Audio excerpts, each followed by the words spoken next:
இன்னைக்கான எபிசோட்ல இந்த சக்திவேலும் பாண்டியனை ரொம்பவே பாத்தீங்கன்னா அவமானப்படுத்துறாங்க. நீங்க ஸ்டார்டிங்லயே பாத்தீங்கன்னா பழனியும் ஒரு வழியா கல்யாணம் பண்ணத ஸ்டேஜ்ல ஏறி பாத்தீங்கன்னா உட்காந்துருக்காங்க.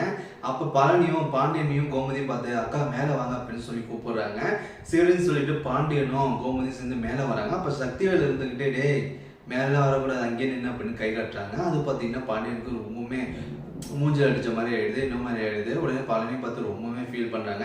அந்த இடத்துல சண்டை போட வேணாம், இங்க சண்டை போடணும், அதுக்கப்புறம் பழனியோட கல்யாணத்துக்கு தான் பிரச்சனை அப்படின்னு சொல்லிட்டு அவங்களும் அப்படியே அமைதியா அப்படியே கீழே போயிடுறாங்க. அதெல்லாம் பார்த்துட்டு நாம தான் பெரிய கெத்து அப்படிங்கிற மாதிரி பார்த்தீங்கன்னா சக்தியை அவங்க மனசுல மீசை முறுக்கி விட்டுற மாதிரி அப்படியே கை சைகையில் காத்திட்டுறாங்க. இதெல்லாம் பார்த்து பாண்டியன் செம கோவம் தான் வருது. ஆனா எல்லாத்தையும் பார்த்தீங்கன்னா அடக்கிட்டு அந்த இடத்துல நின்றுட்டு இருக்காங்க. ஒரு வழியா பார்த்தீங்கன்னா ஐயரும் இது மாதிரி முகூர்த்தத்துக்கு நேரமாச்சு, இது மாதிரி இந்த பூவை போயிட்டு தாலியை ஆசீர்வாதம் வாங்கிட்டு வாங்க அப்படின்னு சொன்னோம். எல்லாத்தையும் போயிட்டு பார்த்தீங்கன்னா குமார் ஆசீர்வாதம் வாங்க போறாங்க அந்த பூவை அரிசியை கொடுக்கறதுக்கு. அப்போ பார்த்தீங்கன்னா சக்தி வேணும் குமார் கிட்ட இது மாதிரி அந்த பாண்டிய குடும்பத்துக்கு மட்டும் அந்த அரிசி அந்த பூலாம் கொடுக்காது அப்படின்னு சொல்றாங்க. சரின்னு சொல்லிட்டு பார்த்தீங்கன்னா கீழே போறாங்க. எல்லாருக்கும் பார்த்தீங்கன்னா அரிசி போடுறதுக்காக பார்த்தீங்கன்னா ஆசீர்வாதம் பண்றது அரிசி போடுவாங்க, அதை பார்த்தீங்கன்னா கொடுக்குறாங்க.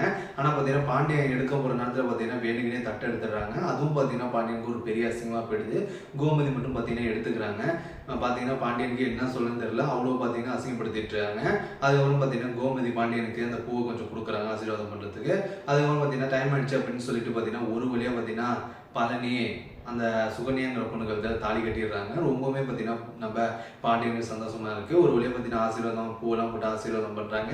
அதுக்கு அடுத்தபடி பார்த்தீங்கன்னா நம்ம பழனி அவங்க அண்ணங்க மச்சாங்கால் வந்து ஆசீர்வாதம் போகிறாங்க. அப்போ பார்த்தீங்கன்னா உடனே சக்திவேல் அங்கெல்லாம் போகாத அப்படிலாம் சொல்றாங்க.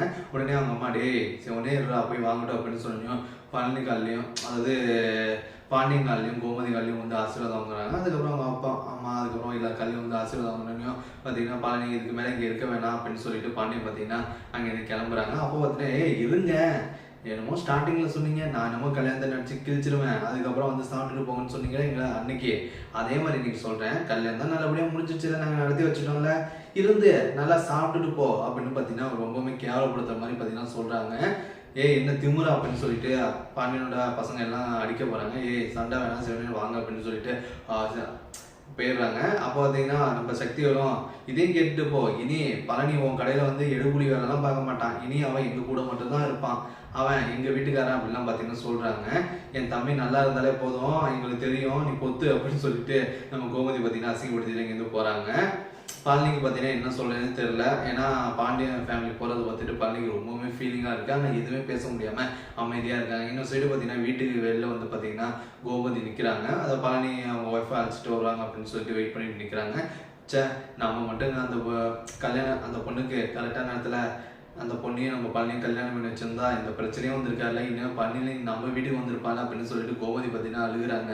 அதாம எனக்கு தெரியல எதுக்காக அந்த பொண்ணு திடீர்னு அந்த கல்யாணத்தை நிறுத்திட்டு போகணும், இதுல ஏதோ ஒரு பிரச்சனை இருக்குமாங்க. ஆமா சும்மா விடக்கூடாது, வா அந்த பொண்ணு போயிட்டு உண்டு இல்லைன்னா ஆக்கும் அப்படின்னு கோமதி சொல்றாங்க.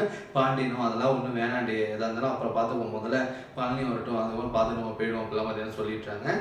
கரெக்டாக பார்த்தீங்கன்னா நம்ம பழனி அழைச்சிட்டு காரில் வந்து சக்திவேல் மற்றவங்க எல்லாமே இறங்குறாங்க. இறங்குனோடனே பார்த்தீங்கன்னா என்ன இந்த துப்புக்கட்ட ஃபேமிலி வெளில நிற்கிது அப்படிலாம் சொல்கிறாங்க. ரொம்ப பேசாத கடுப்பாயிடும், நாங்கள் பழனி பார்க்குறதா நிற்கிறோங்க, இவனை பார்க்குறது உங்களுக்கு என்ன இருக்குது, உங்களை தான் ஒரு கல்யாணம் கூட ஒழுங்காக நடத்தி வைக்க முடியல, நீங்கள் இவனை பார்த்து என்ன செய்ய போகிறீங்க, முதல்ல போங்க அப்படின்னு சொல்லி திட்டிட்டு பார்த்தீங்கன்னா நம்ம பழனி அழைச்சிட்டு விட்டு போகிறாங்க. அதெல்லாம் பார்த்துட்டு நம்ம பழனிக்கே ரொம்பவே ஃபீல் பண்ணுறாங்க. பாண்டியனையும் கோமதியும் அப்படியே ரொம்பவே ஃபீலிங்காக பார்க்குறாங்க. பார்த்து பார்த்தீங்கன்னா அழுதுகிட்டே அப்படியே வலதுகளை எடுத்து வச்சு அந்த சக்திகளோட வீட்டுக்கு போகிறாங்க. இங்கே பார்த்தீங்கன்னா அவன் நல்லா இருந்தாலே நமக்கு போதும், மற்றபடி நமக்கு எதுவும் தேவையில்லை அப்படின்னு சொல்லிட்டு கோமதி அதை ஒரு எங்கள் வீட்டில் உள்ள பாண்டிய வீட்டில் உள்ளவங்க அவங்களும் பார்த்தீங்கன்னா ரொம்பவுமே ஃபீல் பண்ணிட்டு போகிறாங்க. இதுக்கப்புறம் பார்த்தீங்கன்னா இந்த சக்திகள் பார்த்தீங்கன்னா பழனியை வச்சு பார்த்தீங்கன்னா அது இதுன்னு சொல்லி ஒரு பிரச்சனையும் உண்டாக போகிறாங்க. இந்த எபிசோட பற்றி என்ன நினைக்கிறீங்க கமெண்ட் பண்ணுங்கள், லைக்கும் பண்ணுங்கள்.